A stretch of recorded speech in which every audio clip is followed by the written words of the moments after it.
Guna memastikan ketersediaan stok dan harga pokok kebutuhan masyarakat aman jelang Hari Raya Idul Fitri, anggota DPR RI Komisi 4 Rajif bersama Wakil Bupati Bandung, Ali Syakib, melakukan sidak mendadak ke Pasar Soreang, Kabupaten Bandung.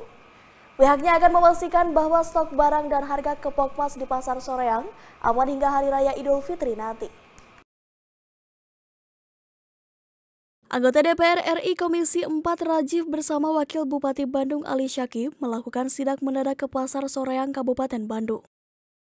Ada beberapa bahan pokok yang mengalami kenaikan seperti cabai rawit dengan harga Rp100.000 dan bawang merah Rp50.000. Maka dari itu Wakil Bupati Bandung Ali Syakib bersama anggota DPR RI Komisi 4 Rajif memastikan ketersediaan kepokmas aman meski sejumlah harga kepokmas naik. Harga cabai naik, yang signifikan kan harga cabai, harga daging masih ya